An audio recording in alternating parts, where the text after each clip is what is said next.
I'm ready, Freddie. You're ready, Freddie? Hey guys, welcome to this week's episode of Derailed. Actually, it's going to be our first episode of Derailed. My name's Patrick.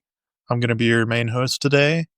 And I'm Tori, your host of Beansplaining, but today I've been, what do you call it, whenever the pirates get kicked You're out? the passenger princess today, I okay? am, but what do you call it whenever the pirates get overthrown? Hijacked, No, it's mutiny. mutiny. There's been mutiny on board the Beansplaining ship. Yes. I'm the captain now. So the topic of today's episode will be the 2014 film by Christopher Nolan, Interstellar. It's been a personal favorite film of mine throughout the years. I actually saw it in theaters when it first came out. I loved it when I saw it, but I didn't start rewatching it until a couple years back, and it's become easily one of my top 5 favorite films. I know Tori has seen it multiple times, kind of in passing, I think. I don't think we've I've sat through it. seen different clips from it. I've never sat down and watched the whole thing. How long is it again? It's a 3-hour film. Yeah, I do not foresee myself being able to do that. Right. Christopher Nolan's really big about he tells a very kind of, for lack of better terminology, I don't know the exact term for it, but he puts a lot of information into a lot for his screen time. So that describes why there's going to be a 3-hour screen time. The film, the first time you watch it, it's almost kind of the same effect that Inception, which is another one of his films, but it's kind of like Inception or The Matrix, where the first time you watch it, you're kind of like, man, what the hell? You don't feel like you fully grasped it. Did he do The Matrix and Inception? He did Just not. Inception? No, he did Inception. Matrix was written by, it was a group of brothers at the time that's now transitioned to female. So I don't know whether to call them brothers or sisters. If they're women, sisters. Yeah, so it's the group of sisters. I don't know their last names, but it kind of just left you kind of confused, I guess. Like, you kind of understood what happened. I mean, you understood the gist of the movie, but it felt like there was big plot holes, but you knew there weren't plot holes. It was just something you weren't grasping as a viewer. Is that because I have seen the majority of Inception. I think that's also kind of the consensus with Inception, right? Is Yeah. Inception it kind of touches on, maybe it touches on the idea that we can only grasp so much as humans, that if it's out of our realm, it's kind of weird. Like, it's out of the norm of our brain and how it thinks and how it works. So there are some aspects of that in Interstellar. I don't feel like it's as mentally draining as Inception is. I feel like Interstellar doesn't require the work that you have to put in to kind of understand Inception. Like, I understood more about Interstellar when I left the first time in the movie than I did Inception. Well, I think from my recollection of Inception, a big point of the movie was to make you feel like you were mind fucked when you were walking out of the theater. Right. And from the information you've been giving me about Interstellar, it seems like that's the bigger focus on Interstellar was this is a really good story. Right. Yeah. And it was a big story base. There was definitely some more world building involved in Inception than there was for Interstellar. So just to set the record straight for trigger warnings in this movie, trigger warnings may include scenes of intense peril, potential for motion sickness from space travel sequences, some strobe lighting effects. The emotional triggers should be feelings of grief and also scenes of death and death in general. Is that some movies they talk about grief, but some movies when you watch them, you get engulfed with feelings. Were you engulfed with feelings on this? Yes, because it has a lot of feelings of the sci-fi aspect of my kids are getting older, but I'm staying the same age. So it's a sense of feeling of seeing something happening far away that you can't help. It's the feeling of hopelessness in a sense. Oh. So it's a very big sense of grief. It's very for me, it broke me down in theaters. I'm an emotional man, I will say that. But this is one of the movies that I watch back to back to where I will cry. I truly wouldn't say you're an emotional man. I'd say that you're someone who is more in touch with their Yeah, emotions. I 'Cause, mean, I mean, honestly, I'm an emotional person. I cry all the time. right. I don't think you're necessarily an emotional man. I think you just, like, you allow yourself to have emotions, and that's a good thing. Yeah. So So, are you saying that people who don't allow their emotions will feel very confused at the end of this? no, I think there's something to be enjoyed from every aspect. Whether Okay. you're an emotional viewer or not, Yeah. I think that there is a lot to be enjoyed from it. Now, I think the storyline is very linear in a sense of like it's easy to understand when it's explained. So I'm hoping to do a very good job of that this episode. But I also think that there are other underlying messages that could be like, hey, this is actually what they're like. This is what in my brain, this is what the takeaway from it was. Whereas it can be interpreted differently for other people. Like for some people, this is a space exploration movie. For others, it's a like showing Einstein's theory of relativity in practice. Like it's there's a bunch of different aspects that come into play with it. Before we get too far into it, can I kinda just put on the table the only thing I really know about Interstellar? Yeah, So, I I have an idea of Matthew McConaughey in a shuttle of some sort right, talking to his daughter in the movie, not his real life daughter. right, That's the only visual thing that comes to mind when I think of Interstellar, and that is probably the main, like, scene that I've seen. I know that's scene that I've seen, but the part of the movie that has been on the TV when I've kinda, like, right. viewed it, right?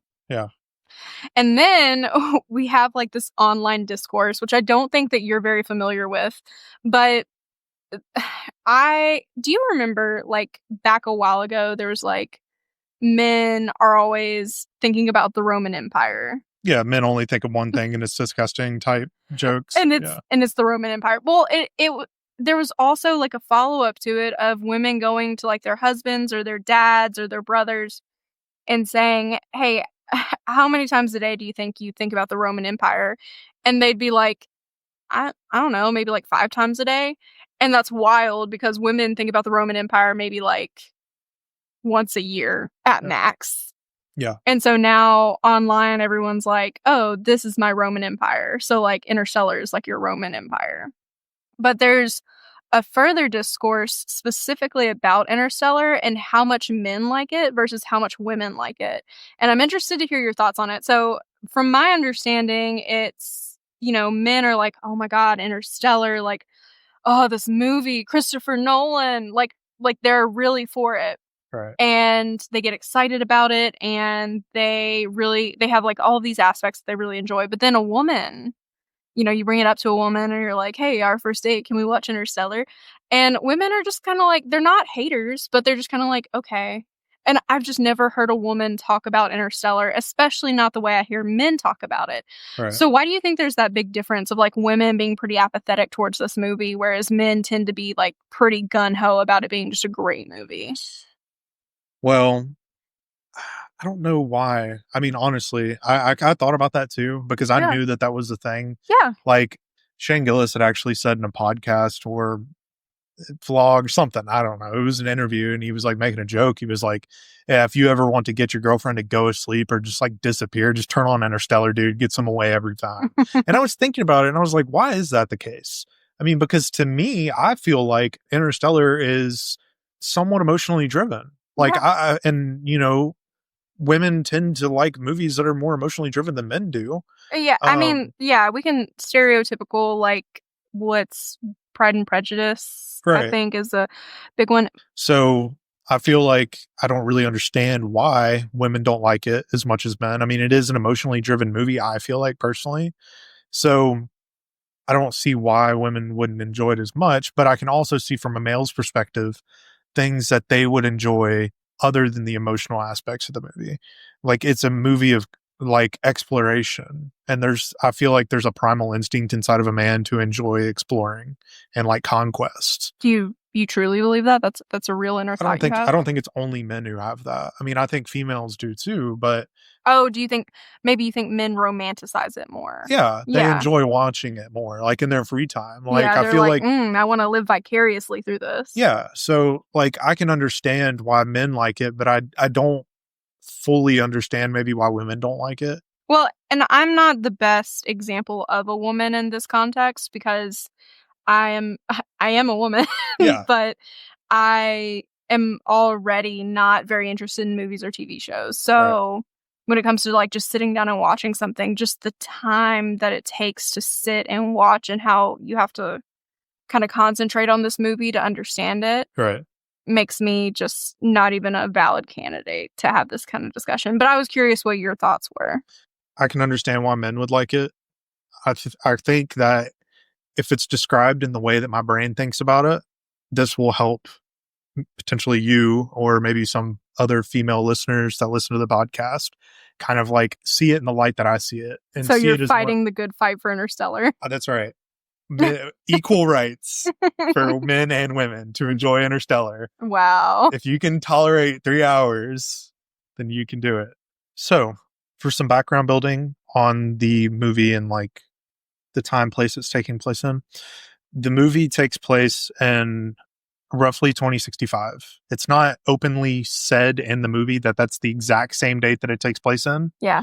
which I think is funny because we just did the episode for the Peter Watts and it Yeah, took place in the B-Max. same exact, Around the same yeah, time, within a yeah. decade. This is like 10 years after Yeah. B-Max. So basically, the movie takes place in roughly 2065. It is a planet that now has no military.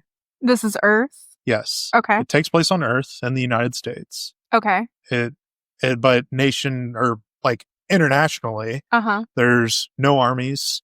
The world has been infected by a virus that affects crops called blight.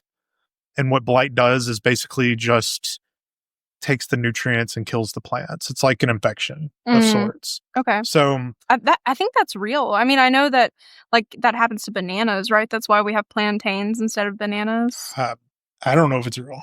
I Okay. just know, Well, maybe not that specific thing, but a style of that. right. So it's taking place in a time of that era, kind of a doomsday type scenario of sorts.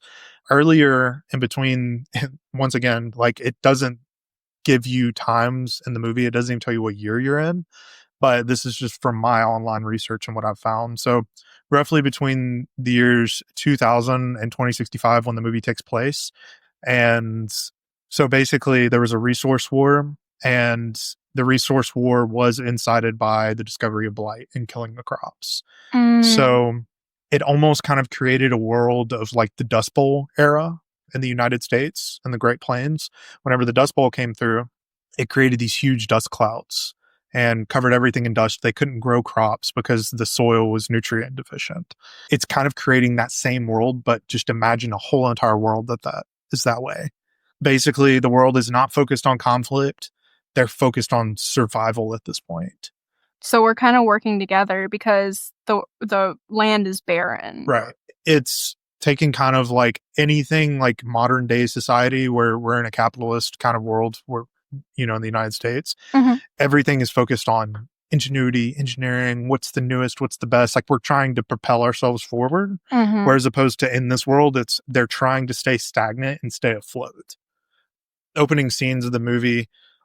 Well, this is just me Yeah. thinking, wouldn't you wanna quickly propel forward if you were, like I guess I kinda get what you're saying. I don't know, I'm just thinking, like, I think you would press ingenuity because you're like, "I want people to figure out how to fix this blight problem," and We're getting there. Oh, okay. So that being said, that's kind of building the world. Now, the main character of this whole entire movie is a third person view of someone referred to as Cooper. That's his last name. Is this Matthew McConaughey?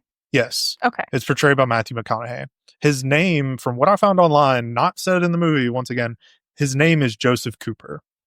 They never say his name? They never say his first name. It's always Cooper? He's referred to as Cooper or Coop the whole entire movie. Oh, wow. So Joseph Cooper has two children, Murphy and Tom Cooper, and his father-in-law, Donald. And Murph's the daughter. Yes, Murph is the daughter. Okay, yeah, yeah, yeah. So Murph is the daughter. When the movie starts, Murph is roughly 10 years old. Tom is her older sibling. Now, I don't know the exact age of Tom, but he is an early teenager. So probably 13, 14 years old, Okay. roughly. Joseph Cooper, the main protagonist, the whole entire series, is he is an ex-NASA pilot Okay. / engineer. But since the world has not focused on ingenuity and like developing new technology and stuff like that, he's now a farmer. He is a Well, I mean, yeah, that makes sense though, because he's yeah, a scientist. He's like, I want to do what's. I mean, because NASA has been in the past, at least from the way I was introduced into NASA, has right. been like we're trying to win the race or win the Space race. space race, like, and delve into scientific exploration. So if that was his kind of life goal, and now there's this huge thing of the blight, Right. makes sense. Right. The storyline is following Coop in a third person view. He's the pilot / engineer, main character of the story. So it kind of starts out to kind of set the tone and also like help explain things. It has him having a nightmare of crashing a plane while he was a pilot for NASA. And it's A plane or like a space thing? a space thing. They're not using typical like jet propulsion type. I mean, they are, but it looks like a spaceship. Like it's a futuristic looking plane, but it's basically him saying like I'm going down type shit. Like it's just like a quick little snippet. Well, his daughter kind of is standing in the doorway when he wakes up, and she looks at him and he says, just go back to bed, Murph. And she says, oh, I thought you were my ghost. And so you're kind of like, okay, so she has a ghost. And Coop's like, I'm not your ghost. Ghosts aren't real, and, go back to bed. Kind of dismisses it kind of Wait, quick. I'm gonna need you to re-explain that. He has a ghost? No. So he wakes up. Okay, from his nightmare. Yes. And she's staring at him in his sleep. So he has this nightmare, and Murph is staring at him. Right. His daughter, who Yeah. is at this time young, I guess? 10 years old. She's 10 years old. And now where does the ghost come in? She said he's obviously making noises in his sleep because he's having a nightmare. Okay. And she's like, oh, you kind of like, I thought you were my ghost making noises. So she has a ghost like a shadow? It's not explicitly described until like the next scene, but this is the first time we hear the ghost is in a very opening scene of the movie. So that's the first mention of the ghost that we hear of. Okay. It's not described what it is. It's just ghost. Okay. He is dismissive of it, tells her to like go back to bed because it's real early in the morning. So the next scene, it kind of opens it up as them getting out of breakfast, like routine sort of deal. So his father-in-law's in there cooking eggs. They're all sitting down at the table. Coop's father-in-law? Yes. Murph is sitting there and she brings a broken lunar lander. And Coop is like, oh man, what'd you do to my lander? Like, What's a lunar lander? A lunar lander is the lander that landed on the moon. Oh, okay. Yeah. Lunar lander. Yeah, no, I did not expect that to be so literal. Yes. So she has a lunar lander that she claims that the ghost broke. Okay. And Cooper was once again kind of dismissive of it, not like harshly, but just kind of like, oh, yeah, sure. Almost like this ghost is a scapegoat of sorts. So, or she's got multiple personality disorder or something. No, not quite like that. So he tells her instead, Donald, who is his father-in-law, okay, looks at Coop and kind of makes like an eye movement, like play along with it of sorts. In a sense, Coop is kind of like, I don't really believe you that there's a ghost, but what we do whenever there's anomalies that we don't understand is we record the evidence and present a case. He's like, so I want you to pay attention to what this ghost is doing, record all the information down, and come back to me with information on it. He's like, deal? She's like, deal. So that's where that continues on after that. He's like, we're going to use the scientific method on this bitch. Exactly. I mean, that's keeping her mind interested in it and not necessarily being scared of the unknown, trying to figure out the unknown, right? Next scene is them going outside. They're all going to school. And While they go out, they see that the fields in the distance are burning. Now, Cooper, it's not his fields, it's his neighbor next to him. And they find out that they're burning the okra fields because the harvest failed. So, okra. Or are they trying to like contain the blight? No, they're just, well, maybe, or they're burning it in a sense of like just to get rid of the crop. I'm not exactly sure. It doesn't say. Yeah. But usually farmers burn the fields to help enrich the soil. Yeah. So I'm kind of assuming that's what they're doing. But Donald says to Cooper, this is the last year that we're going to be able to farm okra. Cooper's a corn farmer. So he's like, his words were, he should have farmed corn like all the rest of us. Corn is the only thing that will grow at this point. So that kind of is a little bit another tidbit of information of the situation that they're in. So they start traveling to school. While they're traveling to school, a drone flies overhead, very traditional drone, and it's very close to them. So Cooper has Murph pull out like this weird little antenna thing, and he basically connects to the drone and hacks it, essentially. Murph does or Coop does? Coop hacks it. Okay. And they land it on their own. The reason why they did this is because since he is a farmer, he's not out there manually farming anymore. All of their collectors and farming equipment all runs off GPS. So he collects the drone that also uses GPS to take parts from it. But what he doesn't understand is why it was flying that low anyways. That drone had been in the air for 10 years and it just suddenly decided to come down. How does he know it's been in the air for 10 years? Because of the corporation that it was marked with. Oh, okay. And the data on the drone itself. He knows that it was up there for a decade and it just suddenly decided to fly too low. So it was speculated, that maybe the sun fried its brain or something like that. Okay. Later on, they go to the school, find out that Murph has been like kind of spouting off about the lunar landing. She doesn't believe that it's a conspiracy. But in this modern day age of school, they say that the lunar landing was a hoax and they have it written in the book saying that.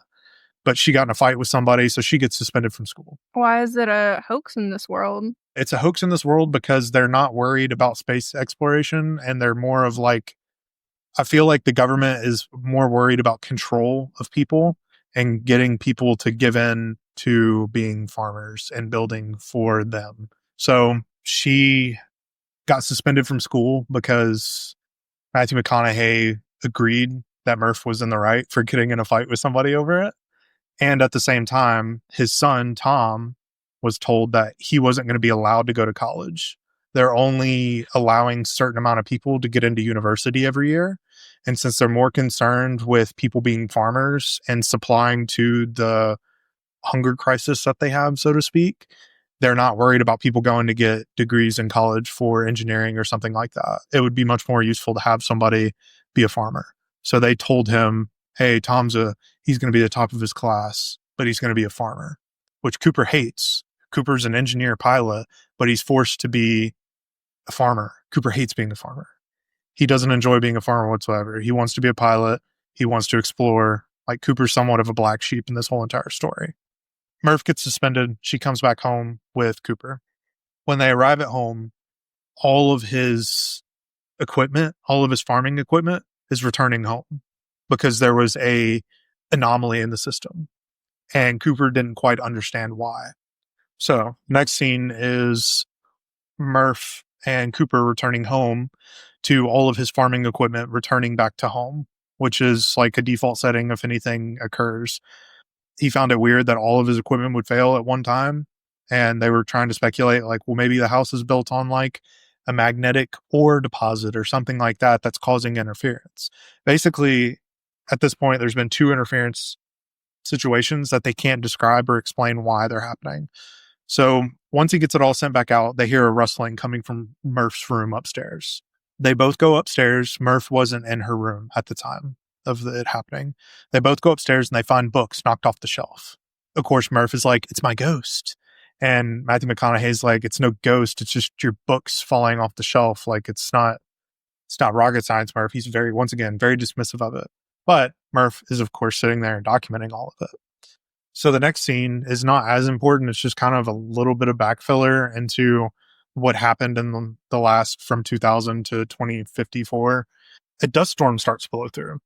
At this time, Matthew McConaughey or Coop asked Murph, "Hey man, did you close your window?" She was like, "Crap, I did." So she goes upstairs. There's dust blowing all inside of her room.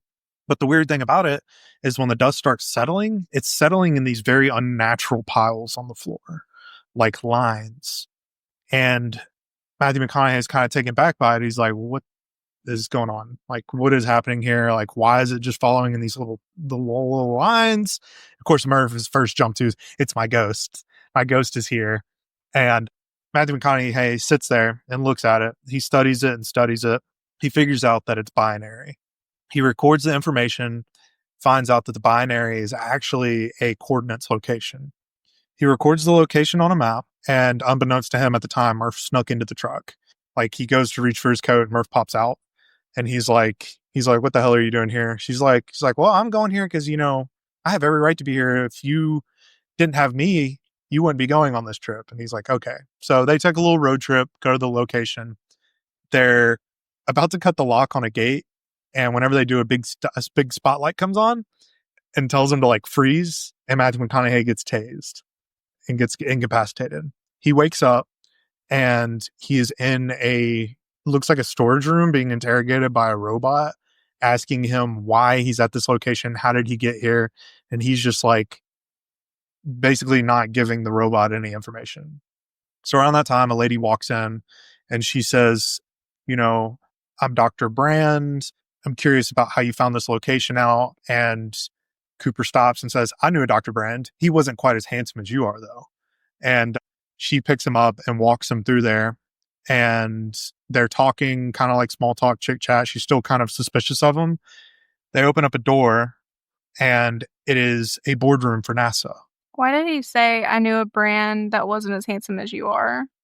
I'm getting there. Oh, okay. Sorry. So he opens up the room and it is a boardroom for NASA. Mm-hmm. And the Professor Brand that he knew is there. It's the woman's dad.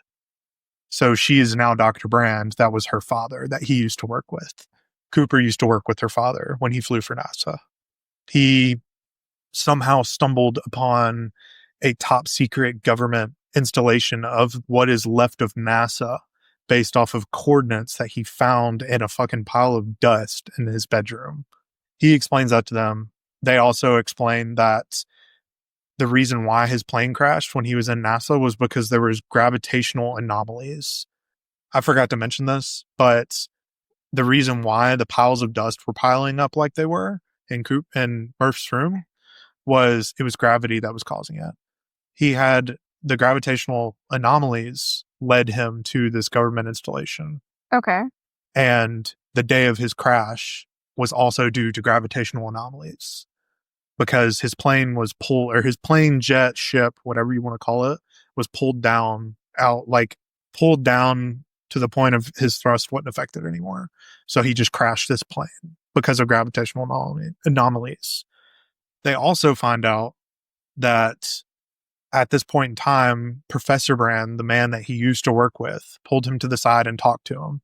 He's like, "Hey, look, the reason why we're here right now doing and all together and this little powwow is going down," he said, "we got some issues. The light is affecting the world to the point now where Murph's generation will be the last generation to survive on Earth. The first people who starve to death will be the first people that suffocate because plants will no longer be able to produce oxygen."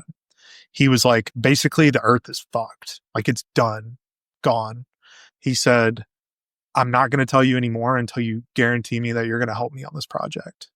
Like, he was like, "We were just going to like run this project by the seat of our pants and figure it out, but you just so happened to walk through and also have the experience and like knowledge that could benefit us. So if you want to help us on this project and help save the planet or save humanity at this point, not even the planet, then work with us and we'll fill you in." And he was like, "Yeah. So what do we got? Like, what is going on?" Professor Brand essentially tells him like, "Look, Earth is gone. We're moving. We have two plans. So we have plan A. Plan A, find somewhere else to live." He's like, "Plan B is to hopefully find, like, plan A involves going there manually to a planet and seeing it for yourself. Plan B is using statistics and data to shoot a missile full of babies, not like literal babies, but like embryos, and create like a population bomb where the embryos will like expand and like grow up and be humans and start basically a new human colony somewhere else. Plan A involves saving all the people on the Earth. Plan B involves everybody on Earth dying and a potential possibility of humanity surviving somewhere else. So, So can you, yeah, so our choices are move the population or create a new population. correct. He then goes into detail talking about how a random wormhole appeared, which a wormhole doesn't occur naturally. A wormhole is only created by something able to rip in time and space. They don't know how the wormhole got there. There's no information that led them to get there, but they can see through the wormhole and study the galaxy on the other side. So they're looking through the wormhole and see that there are potential possibilities for planets that sustain life on the other side. So what they do is they create a project called the Lazarus Project that happened a decade beforehand of when this movie takes place. They sent 10 people, or sorry, 12 people out into through this wormhole, and they landed on planets that they thought could potentially sustain life. Those 12 people would relay information back like, hey, yeah, these are my data readings. This place is good. You know, we got water, we got plants, potential life, like all this information. Well, the issue is they couldn't receive back anything other than small binary pings. So they were just getting tidbits of information. For whatever reason, through on the other side of the wormhole, they weren't receiving. But they were sending, they could tell that they were sending and there was information there, but they just couldn't get it. Basically, what they needed Coop for was they were going to send a small team of people through the wormhole and then at that point decide where they were going to go in this galaxy and see which place had the greatest potential for a new host planet or a new Earth, if you will. Because there are already people there, like, deciding that. Correct. But they just need someone to get maybe, like, close enough, like a relay system. Correct. Okay. So basically, the most information they had was a thumbs up or a thumbs down, essentially. Like that much amount of information. No readings, anything like that. Cooper agreed. Like he was like, if this is for the sake of humanity, like it is my job as a human and a dad to like decide that I'm going to do this so my children can live a life and continue on. And not just his children, but like the rest of humanity. All the people who were sent off didn't have any emotional attachments, by the way. They had no children, no kids, no wife. But Coop does. But Cooper does. Cooper agrees to this. He breaks the news to Murph. Murph is absolutely devastated. Mm-hmm. She's like, I can't believe you're just going to leave me here. Like very much like looking at her dad in the light of a traitor almost. Poor Murph. Yeah, Murph is devastated by it. Also, reverting back to Plan A, Cooper obviously really wanted Plan A to work. Because Plan A was moving everyone? Yes. Yeah. The main issue with Plan A as well is the fact that the gigantic ships that they have that have to take off of the planet require data that they don't have access to, and there's an equation that they haven't solved. Okay. So they need more data in order to solve it. So Professor Brand's promise to Cooper was, by the time you return back after your exploration, I will have this equation solved, is what he tells Cooper. So we've got like a couple of problems here. We need like a place to actually be, but also we need to figure out what's the most viable way to like start or move humanity to that place. Correct. Obviously, Cooper agrees to it. Murph is very upset. He didn't have enough time to explain to Murph how time slippage can affect time, like space travel, or explain Einstein's theories to a 10-year-old. So he instead gave Murph a watch and said, look, we'll compare these watches together whenever I get back, but time's going to affect me much differently while I'm away than it's going to affect you. So he said, it's going to take me 2 years to get to Saturn to get to the wormhole. But once I go through there, the time is going to be so different from where I'm at to where you're at. He said, before you know it, I could be the same age as you when I return. And that devastated her because she was like, you don't actually know when you're coming back, do you? And it broke him. Like at that point, Murph was like completely dismissive of him. Like, just go ahead and leave, and didn't say goodbye to him or anything. So Coop leaves. Him and his team of 4 people, the 2 robots, leave Earth to go to the wormhole next to Saturn. So the 4 people that left for this expedition were Doyle. He's a doctor as well, scientist. Romilly, also another scientist. Dr. Brand, who's portrayed by Anne Hathaway. She's the daughter to Professor Brand that Cooper knew so well. And Cooper himself. Cooper's the main pilot of the ship while they're going. So they launch.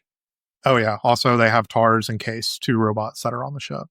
So they launch and they set their course for Saturn to go to the wormhole. Once they enter into the wormhole, Dr. Brand sees like an apparition kind of like coming through the window. It almost kind of looks like a heat mirage, kind of. It's not transparent, or it's transparent, like you can't see it, but you can see it's like a kind It's of like like, a hologram. yeah, but there's no face, no nothing, but you can tell it's almost like a hand. And she reaches out to it and like shakes hands with it. And it's kind of like, when I first saw the movie, I was like, why is this happening? And somebody was like, what was that, Brand? And she goes, the first handshake, because they're under the assumption that some alien race or something has created this wormhole. Like I said, they don't know how it got there. They know wormholes don't occur naturally. So something has placed this wormhole there that is trying to help humanity as a race, as far as they know. It's what they believe They and done everything like created that. a wormhole from the time dilation. No. So anyways, once they get through, they kind of start mapping things out. They know that there are 3 potential planets in one system, and that's the most amount of planets on one system out of the 12 planets in total potential overall. So they're like, okay, we know that we only have a limited amount of fuel and a limited amount of time to do all this. So we're going to head to this system. They realize that their first issue that they run into is there is a gigantic supermassive black hole named Gargantuan. So, or Gargantua. Gargantua is this supermassive black hole. It's also stationed directly within the path of one of the planets that they have to travel to, of the 3 within this solar system. Technically, if there were no theories involved, that wouldn't be an issue. But the issue that this arises is the fact that one of Einstein's theories involves gravitational time dilation. And what that essentially implies is an object that is closer to an extreme amount of like gravitational pull, like a black hole. Black hole has extreme gravitational forces that pull it in, almost kind of like, you know, a tractor beam of sorts, if you will. Objects that are under that amount of gravitational pull will move at a slower time than objects farther away. So, in theory, when they're under that amount of gravitational pull, 1 hour, they calculated 1 hour will equal 7 years back on Earth. They had to make a decision. They calculated that they were going to go onto that planet and just kind of like bum rush it. It still had a green thumbs up showing that it was inhabitable and that it was, potential new colony planet for humanity. They knew that they had to go visit it. They decided that they were going to go and visit it as fast as possible in order to mitigate the amount of time that they would have back on Earth, potentially killing humanity, because humanity's on a clock here. You don't know how much time they have. So the faster we can get in and out of there and confirm whether it's a good place to live or not is going to be better for us. They go and they land. They land on the homing beacon for the person that landed there. There's nothing there whatsoever. It's just water. It looks like a very shallow pool of water. But they notice in the distance there's these mountains. So they know the terrain is a little different, whatever. Well, they land on this beacon. They find out that the person that landed there had crash landed and died. But the beacon was still showing okay because she hadn't even had time to change it. So that was dumb. Should have started with a no good and only turned to good once. my thoughts exactly. What? So anyways, they're there, and once they notice that, they look over at the mountains that they thought were mountains, they're waves. They're gigantic waves, like thousands and thousands of meters tall, like Wow. mile long waves. The planet is essentially just one gigantic fucking wave pool. And that's like whenever the person landed on there, they just got immediately annihilated by this tsunami, essentially. Mm, So what happens is they're sitting there and Coop notices that the waves are there. This planet also has more gravity than Earth. So mm-hmm. it's like heavy. You feel extremely heavy walking around on it. So Cooper is in the plane. The expedition, their travel rig, has Romilly on it. He stayed back. He stayed behind. Brand and Doyle are in the water with Tars, the robot. Dr. Brand is attempting to go and grab information from the data disk out of the crashed place in order to get more information for their travels. Meanwhile, Mohana. Cooper is freaking the fuck out. He's like, y'all need to get back in here. Like, this wave is going to come and wreck our shit. It's going to kill us. Well, Tars has to end up going and rescue Dr. Brandt. And Doyle dies in the process. He doesn't get back in the ship fast enough. Tars and Dr. Brand make it back in just fine. The ship rides up the wave, kills the engines because the engines are extinguished by the water. They manage to land back down. They have to wait for the engines to drain out. Meanwhile, the whole entire time this is happening, years are just flying by. Yeah. So they are basically almost stranded until Cooper manages to spark by redirecting oxygen out of the exhaust ports of the ship to dry it out faster. He ignites it, it combusts. They fly out, they leave. They go back to Endurance, which has Romilly on it, who stayed behind. So Romilly wasn't experiencing the time dilation like everybody else. Yep. Once they arrived, Romilly was like an old man. Yep. They thought it was 1 hour per 7 years. They miscalculated. By the time they got back, their 23 years had passed by on Earth. Oh my God. So at this point, remember how I said when you go through the wormhole that information has a hard time being received or sent outwards? It can be received in. Mm-hmm. So they had this idea that the ship would be able to receive like family visits, like camera visits from a family. Yeah, the scene that I actually remember of him talking to Murph. Yeah. So he's not actually talking to him like live feed. It's like a send it off recording. Yeah. So everyone's getting like a delayed voicemail. Yes. Okay. So when Cooper got back on, he had 23 years worth of messages to watch. Damn. He saw his son grow up. He saw his father-in-law die. He saw his son's first child die because it just died because it got sick because of the living conditions on Earth. The whole entire time, he never saw Murph. He saw Murph in one video, and Murph called him a son of a bitch, and I can't believe you left us here. Damn. And Cooper is just bawling his eyes out because that's the only familiar thing he has is his family. But he left for them. Like, Exactly. essentially, like, he's like, you guys need to have a better life. And he's watching this life unfold that it's not better. Exactly. Wow. So he is just devastated by it.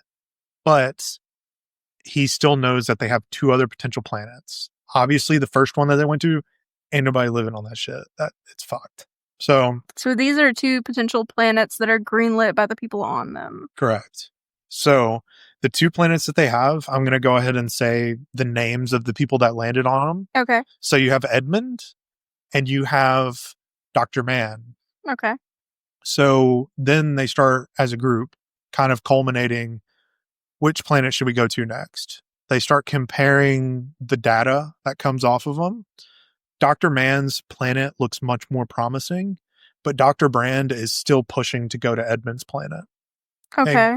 And Coop is like, why do you want to go to Edmund's planet so bad? Yeah. And he basically deduces that she wants to go to Edmund's planet so bad because she's in love with Edmund. Oh, no. And so he's like, you want to jeopardize this whole entire mission to go to a planet for someone that you love? And she goes into this spiel, kind of an interesting idea of what if we have our forces, right? We have gravity, we have time, we have space. Those are all quantifiable. Like they're variables. She was like, what if love is also a quantifiable variable? She's like, I can feel in my heart that I need to go to this planet to see Edmund. I know I have to go there. She's like, I love him, yes, but I feel like something is good there. I have to go. Both of the data show good. Why don't we just pick his planet? And Coop is like, no, we're not doing that. Like, Dr. Mann's actually shows more promise. We're going to go to Dr. Mann's. He's like, I'm not jeopardizing this whole mission for the sake of love. So they leave and they go to Mann's planet. All of them go, obviously, with the exception of Doyle. Doyle's gone. He's dead. So Tars, Case, Romilly, Brand, and Coop all go to this planet. If I'm not mistaken, Case stays in the ship like Romilly did last time. Yeah. So they travel down to the surface. Dr. Mann has gone into a cryosleep to conserve resources, and he's been asleep for some amount of years. Okay. They're not experiencing the time dilation on this planet, so they have time to actually sit and talk. So the gravity must not be as strong. It's not as close to Gargantuan. Okay. It's not under the gravitational effects of Gargantua. Gotcha. So they have the normal time that they would at Earth. It's just normal difference. So anyways, they get down onto the planet. They open up the capsule that Dr. Mann's in, awaken him, and start comparing variables. Dr. Mann, I didn't mention this, is also played by Matt Damon in this movie. Okay. So Dr. Mann is like, yeah, it's real promising. My planet's really cold, but underneath the subsurface is very livable. It's very promising and all this stuff.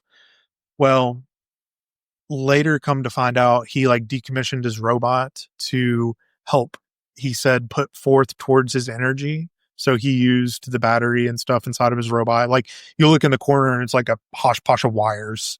Like, it just looks like basically like a freaking bomb sitting in the corner, essentially. It's just all jacked up looking.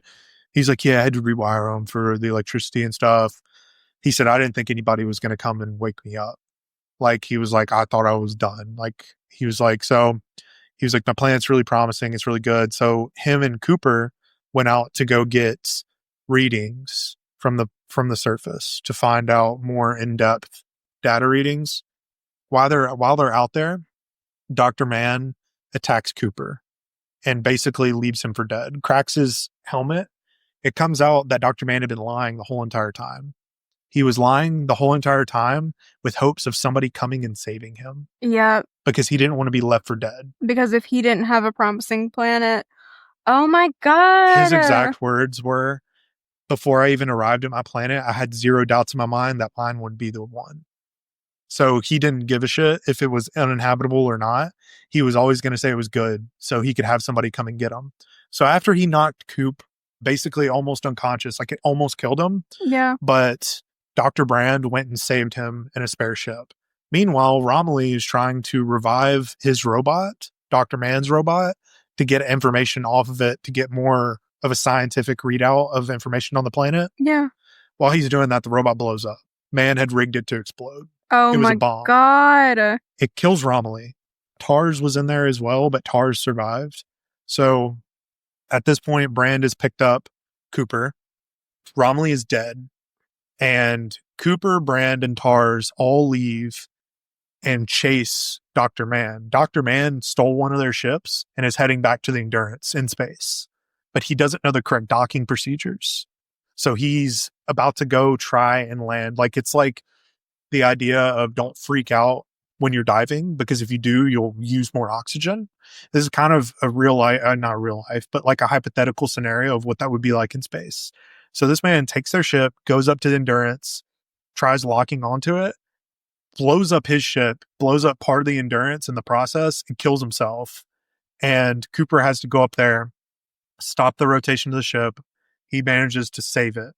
But once he saves it, they realize they only have enough fuel to get either back home and come back as a failure saying we haven't found a planet, or they can go to the last planet, Edmund's planet. You go to Edmund's planet. So there's no question, or else you're just as bad as Mann. So the only downside to that is, in order to do that, they have to slingshot, and they have to slingshot around Gargantuan in order to do it.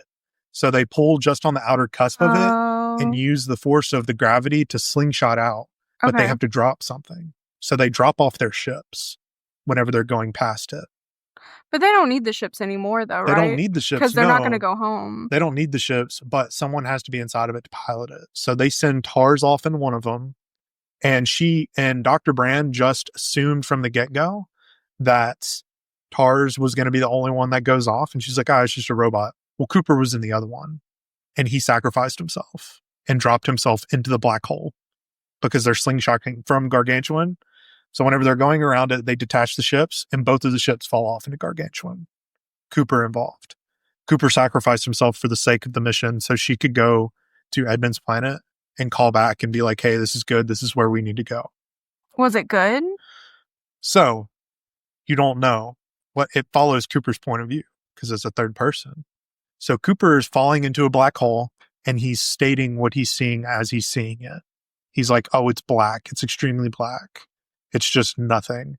And then Is he, like, recording himself? yes, he's like Okay. on comms. Okay. So the next thing he knows, his ship just disintegrates around him and he's just flying through space by himself. And all of a sudden he hits this weird, for lack of better terms, like geometry patterns. Like he lands in this field of geometry patterns. Now keep in mind too, nobody has ever been inside of a black hole. The issue back on Earth that they found out, this is kind of taking a sidestep away from Cooper finding the geometry patterns. But back on Earth, Professor Brand and Murph are working together. Murph is now older and she's smart like her dad. So they're trying to help each other figure out the gravitational formula so they can get the ships off planet for plan A. Cooper, what Murph finds out is that you literally cannot solve that equation without having information from inside of a black hole. Mm. Professor Brand had zero intentions of plan A ever working. He wanted plan B to work.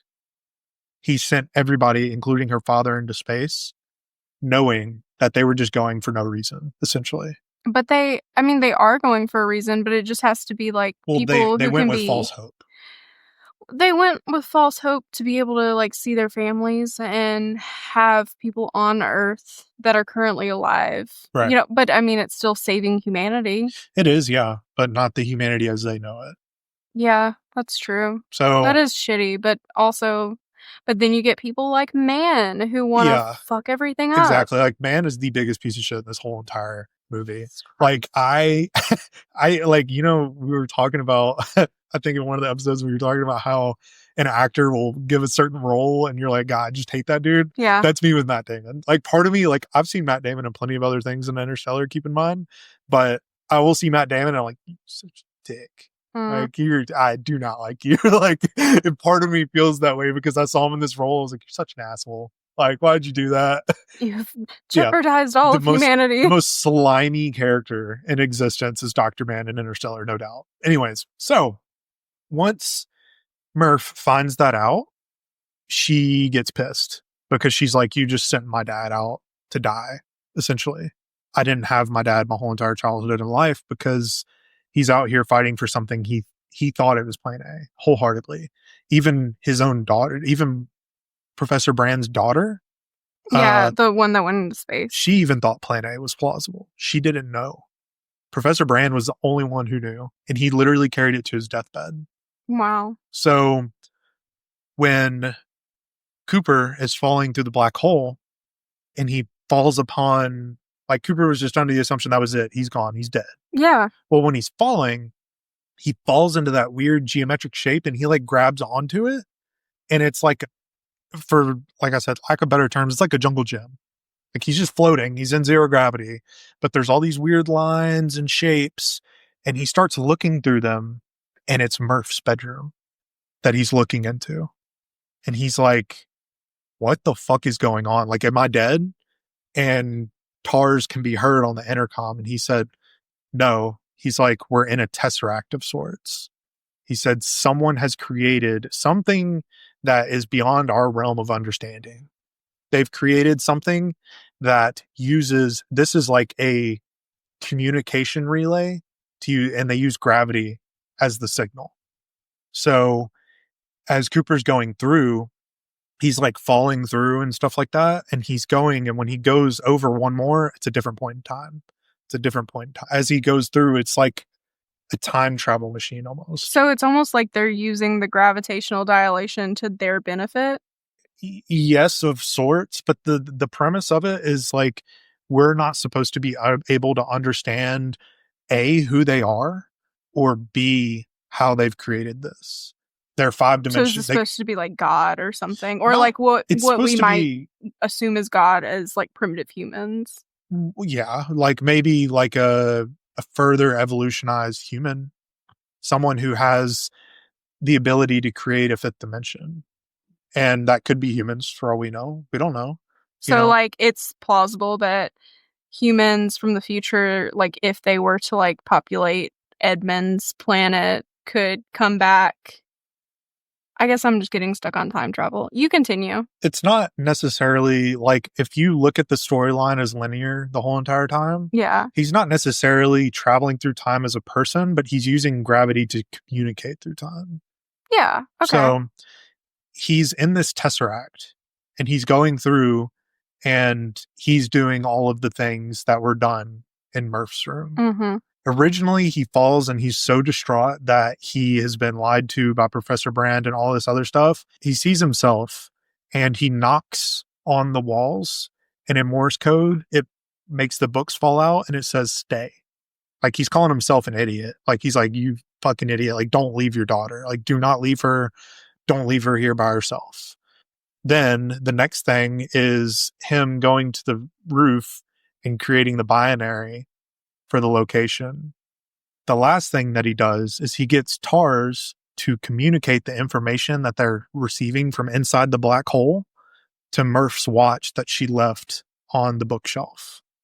And so the watch, if you're looking at the watch, the second hand is pinging up and down, and it's data that's being transmitted from a black hole in the future to Murph at her point in time. And so Murph is taking in all this information and like.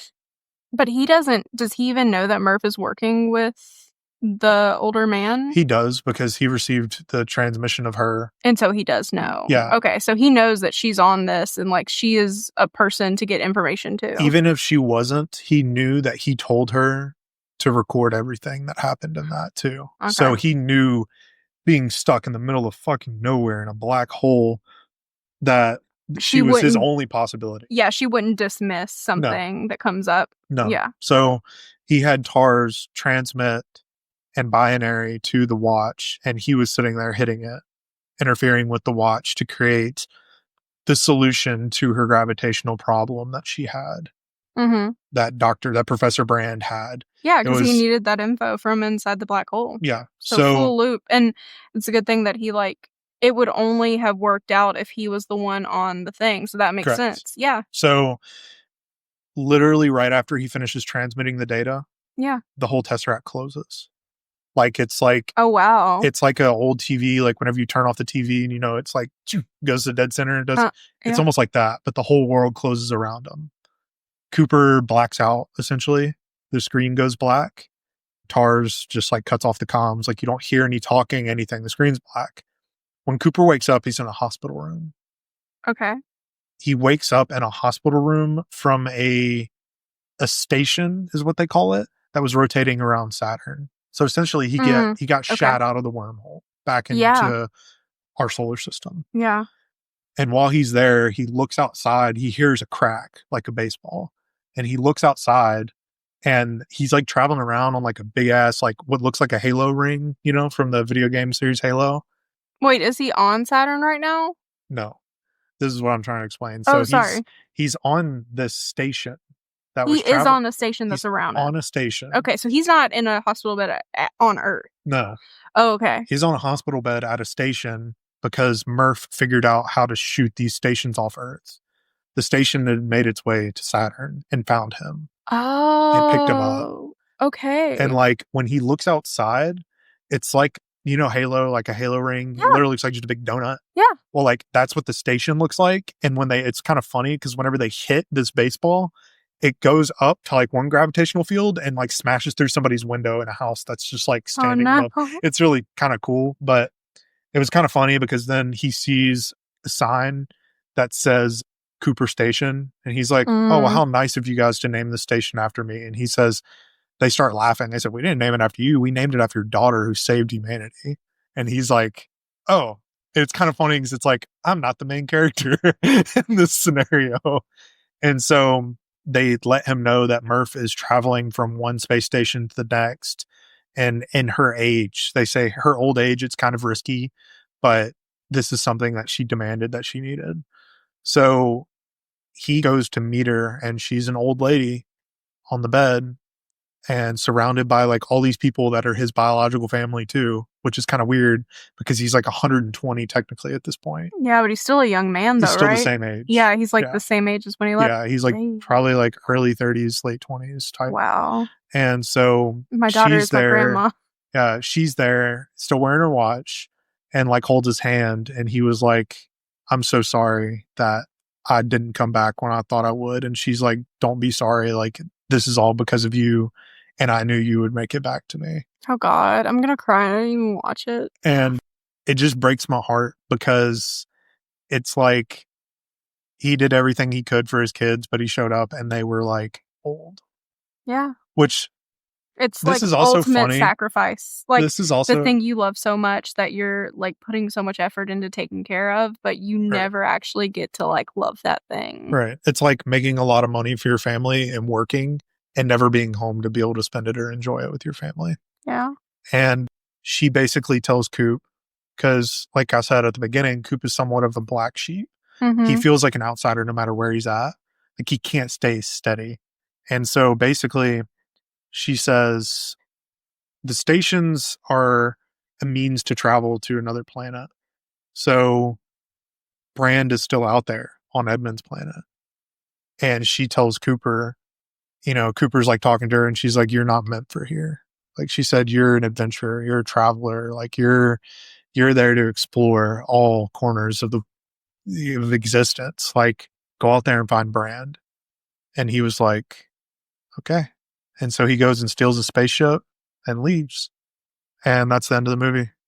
Is him leaving to go find Brand, and it shows Brand on the planet Yeah. that she went to, Yeah. and she's the same age as she was whenever she arrived or left, you know, originally in the movie. Uh-huh. And Cooper's just in his space, like he stole a spaceship from the space station, like this landing station or whatever, and left and started headed her way to go find her.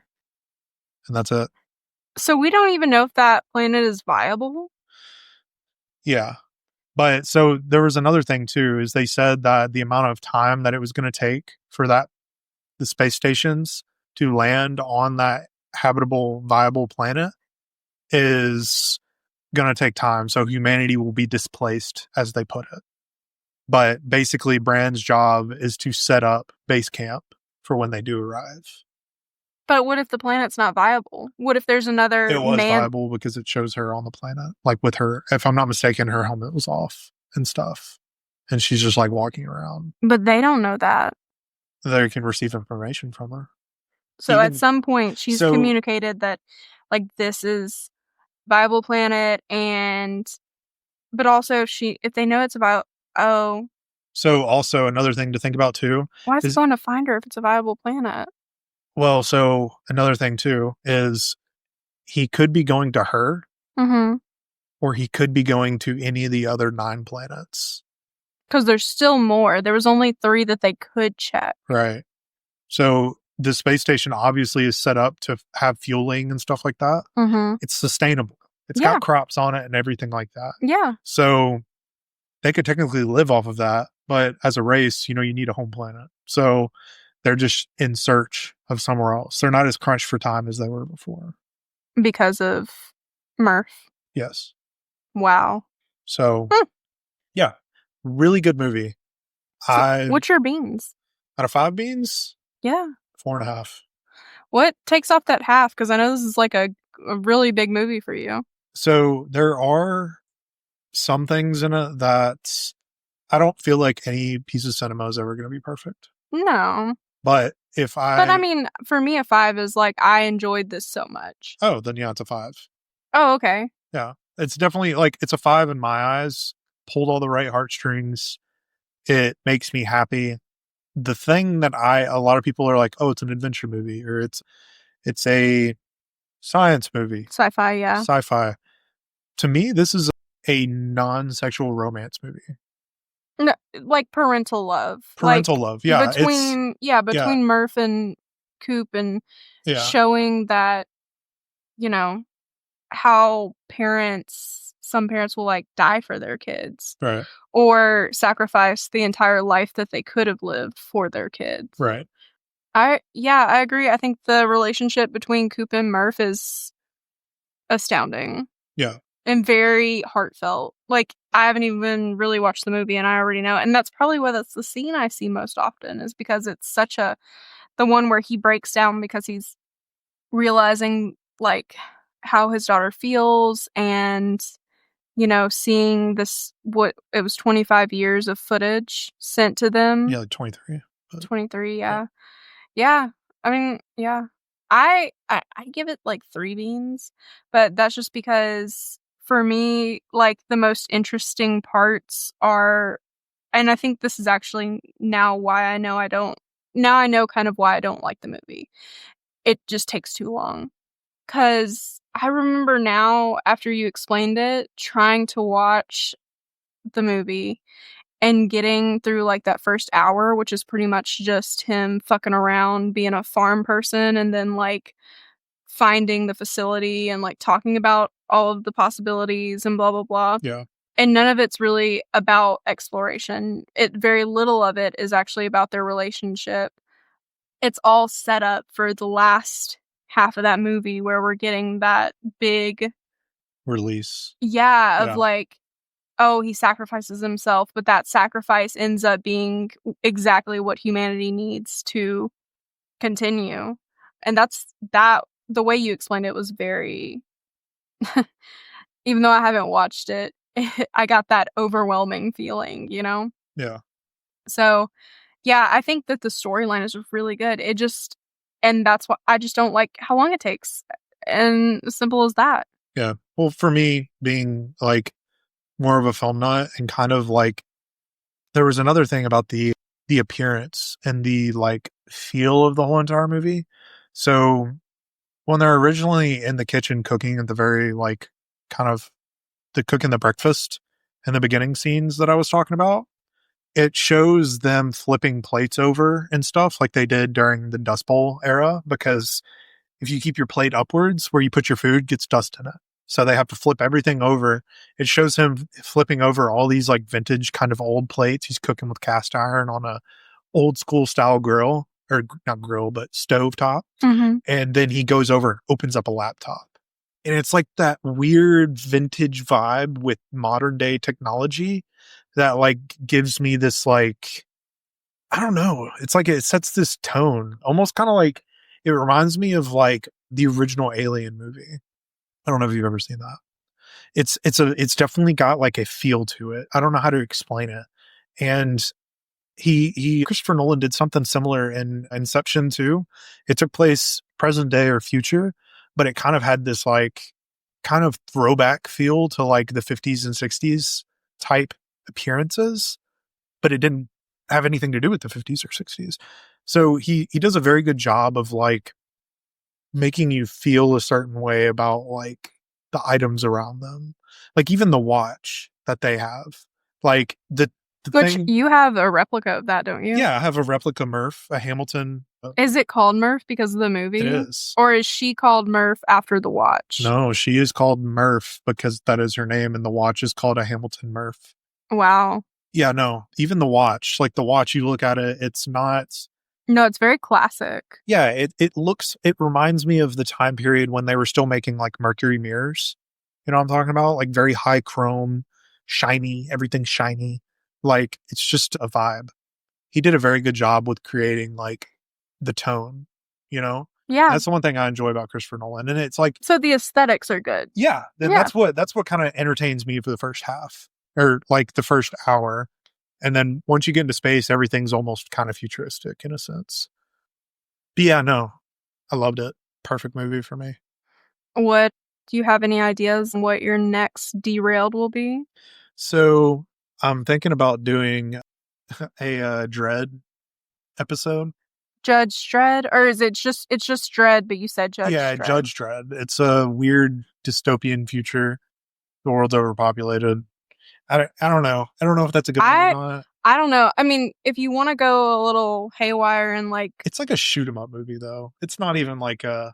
I like dystopian things though. I love the environment that it's based around. But I don't think the storyline's necessarily great. It would be hard to make a interesting episode based around that. Hey, sometimes you can make things interesting that aren't necessarily interesting. We gotta add gun sounds. Sounds. God. No. I'm really seriously considering Inception since I have quoted it so many times in this episode. Yeah, maybe you can go on like a Chris Nolan rampage. Yeah. I also haven't seen Tenet. I don't know what that is. That's another one of his movies that he released. It's got Denzel Washington's son in it. Okay. And I don't think I've ever seen him act in anything before. So I'm definitely interested to see that. My dad actually mentioned it to me recently. I was like, what? Didn't even know about it. Yeah. But Christopher Nolan is the king of keeping things under wraps until they actually drop and they happen. Like he's doing a Odysseus movie based on Greek mythology. He's doing an Odysseus movie and they're casting, he works with the same actors too. So Matt Damon will be in the Odysseus movie or Odyssey movie. My bad. Is it Odyssey or Odysseus? It's Odyssey. I don't know what Odysseus is, but I figured it was just something I didn't know. My bad. It's Odyssey. Odysseus is the person Matt Damon is playing. Oh, okay. Yes. So it's based on Greek mythology. I'm definitely interested to see that, especially with a great storyteller like Christopher Nolan is. Especially with Greek mythology, like I do sometimes have a hard time sitting through 3-hour movies. It's not easy. I will not have a problem with watching Greek mythology for 3 hours. So yeah. Thanks for giving me the rundown. Now I feel like I can have an Interstellar discussion. I don't have to sit through 3 hours of it. That's right. Yeah. Yeah, it was definitely a long one, but you know, you did a real good job, asked all the right questions. I asked the hard questions. You did. And you I'll grill you. Helped keep me on track and made me. It was fun to be the one that interrupts. Yeah. Yeah, you were the professional interrupter this time. I did great. All right, guys. I really appreciate you guys tuning in this week and listening to us ramble. It's been a real good time making this episode, and I hope you guys enjoy. See you guys. Bye-bye, Beans. Bye-bye, Beans. Hey, guys. What's up? It's the end of the episode. Thanks for listening. If you liked what you heard, give us a follow to get your weekly dose of beans planning. Drop a review wherever you get your podcasts and let us know how we're doing. If you have any questions, complaints, or recommendations, please reach out to rinleyworks@gmail.com. That's RINLEEWORKS@gmail.com. Bye-bye, Beans.